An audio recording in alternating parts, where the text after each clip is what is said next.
Alors nous sommes en 1066, au XIe siècle, dans la geôle d'un beffroi à Montaigu-en-Combraille, pays qui était à la limite de l'Auvergne et du Bourbonnais, et qui était convoité bien entendu par beaucoup de seigneurs, ne serait-ce que le comte de Clermont, qui était en même temps un homme d'église, et de l'autre côté, le comte de Bourbon, qui était Archambault de Bourbon.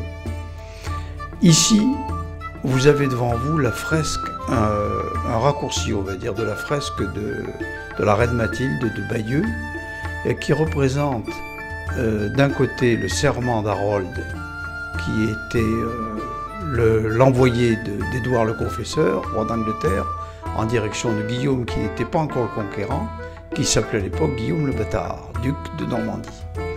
Ensuite, nous allons voir dans le deuxième panneau Guillaume qui attaque l'Angleterre suite au parjure d'Harold. Ensuite, la bataille d'Hastings. Et en dernier panneau, le quatrième panneau, ce sera la mort d'Harold. En attendant, nous sommes donc dans le beffroi de Montaigu, au XIe siècle, dans cette geôle qui était double et qui permettait aux jugés d'attendre, si j'ose dire, d'être envoyés place de la justice devant l'église, devant la mairie actuelle de Montaigu. Et cette attente se soldait par, suivant l'époque, un envoi à Moulins ou un envoi à Riom, dans la châtaignée de Riom, où il était donc exécuté. En cas, bien entendu, de graves manquements au seigneur du coin, c'est-à-dire en l'occurrence du seigneur de Montaigu. Alors, dans ce beffroi, moi j'ai souhaité refaire en hommage à ses prédécesseurs qui étaient des Normands, qui étaient des seigneurs normands, j'ai souhaité faire une représentation. Bien entendu, je n'ai pas 71 mètres, ce qui est la taille originelle de la tapisserie de Bayeux, mais j'ai 3 mètres seulement, donc j'ai partagé cette fresque en 4 parties. Ce qui explique que vous avez là donc sur votre gauche le serment d'Harold, c'est-à-dire qu'à 100 ans sa mort venir, le roi Édouard d'Angleterre, qui était un roi saxon, a fait venir Harold, qui devait normalement hériter de la couronne d'Angleterre. Et ce roi Édouard a donc demandé à Harold, ce qui était quand même assez vicelard pour l'époque, d'aller voir Guillaume, duc de Normandie, pour lui promettre la couronne d'Angleterre. Alors bien entendu, Harold fait bonne figure, va descendre en Normandie avec des navires de l'époque, des petits navires vikings, hein, c'était ni plus ni moins que tous étaient plus ou moins normands, et il va donc descendre voir le duc de Normandie. Il se trouve qu'arrivé sur le sol français de l'époque, il est prisonnier par un des vassals du duc Guillaume de Normandie, et il est donc conduit au duc Guillaume, qui voyant arriver Harold, et après l'avoir écouté, lui fait jurer sur 2 petits meubles de l'époque, dans lesquels étaient cachés par des tentures et des voileries, étaient cachés les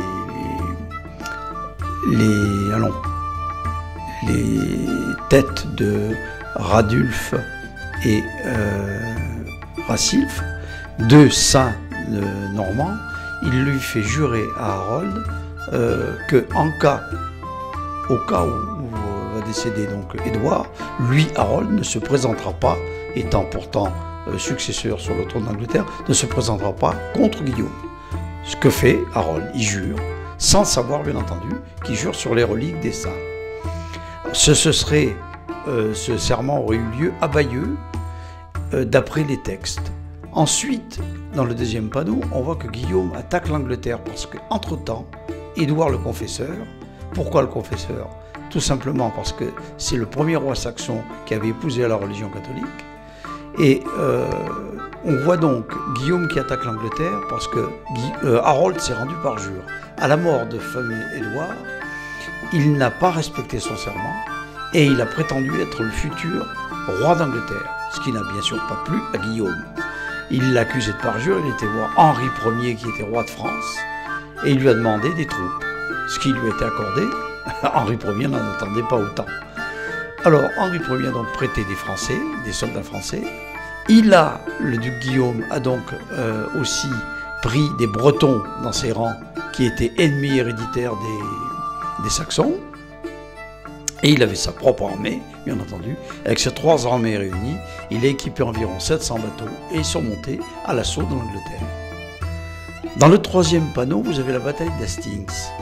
Alors, comme je l'indique sur le petit explicatif en dessous du panneau, vers 9h, les Normands lancent l'offensive contre les Housecarls.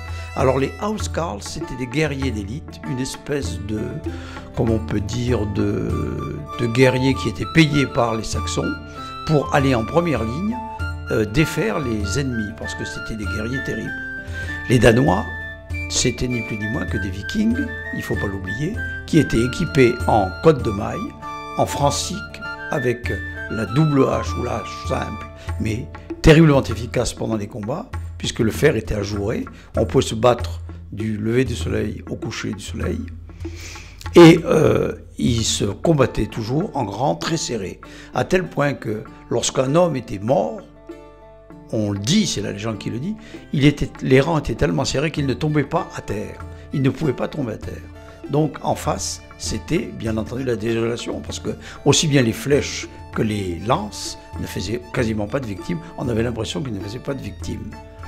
Dans cette bataille, il y avait peu d'archers, à tel point que les archers recevant les flèches les réutilisaient pour les renvoyer contre ceux qui les avaient déjà envoyés une première fois. Et pourtant, il y a eu énormément de morts. Il y a eu beaucoup de morts. La bataille a commencé vers 9h du matin, s'est terminée le 27 vers 5h de l'après-midi à peu près par la mort d'Harold, mais il y a eu énormément de morts. On pense que 3000 c'est un minimum côté normand et certainement beaucoup plus du côté saxon. Ensuite, on parle de la mort d'Harold. Sur le petit extrait que j'ai peint, je montre le comte Gauthier-Giffard qui achève vers 17h environ Harold. Harold, précédant ce coup d'épée qui lui a coupé la jambe, avait déjà reçu une flèche dans l'œil. Cette flèche avait été tirée par un des soldats de Guillaume, un des Normands, et avait atteint, bien entendu, le comte Harold dans l'œil. Et ce fils Gauthier-Giffard s'appelle Gauthier, pourquoi? Parce que tous les Giffards, fils aînés des Giffards, s'appellent Gauthier, de manière à ce que le nom ne se perde pas. En fait, lorsque la mort d'Harold s'est produite, c'est parce que le premier rang des Housecarls, des gardes danois du duc Harold, du comte Harold, pardon, ont été défaits.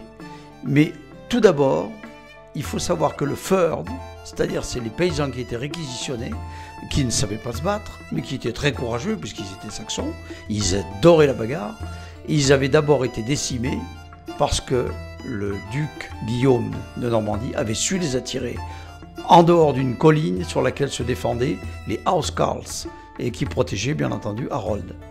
Ces gardes, ayant vu le Fyrd défait complètement par les armes des Normands, se sont groupés sur une colline qu'on appelle la colline de Senlac et ont protégé Harold jusqu'à leur mort à tous. Il faut savoir qu'ils étaient très courageux, c'était des Vikings ni plus ni moins, et ils se sont battus jusqu'au dernier terriblement, jusqu'à la mort d'Harold.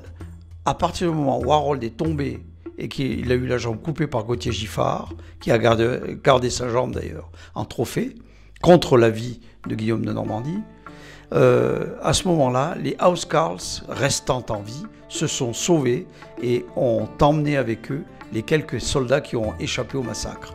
Il faut savoir qu'ils étaient quand même très peu à être sauvés par la mort d'Harold.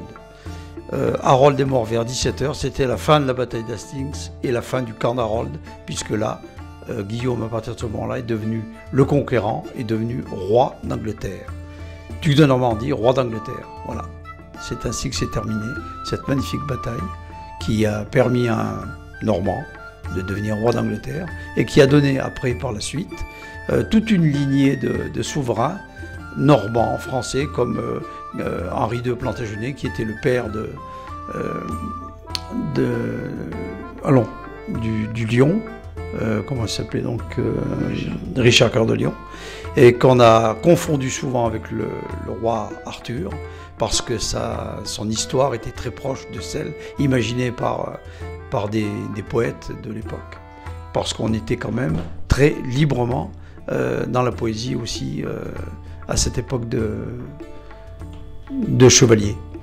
Lorsqu'on regarde la fresque, je vais m'attarder sur un détail, deux détails même, qui sont importants à mon avis, à mes yeux. Ce sont d'abord, on voit un soldat qui tient par les cheveux un homme qui est habillé en page et qui a les mains tendues devant lui. Alors ça, c'était l'expression de la demande de grâce.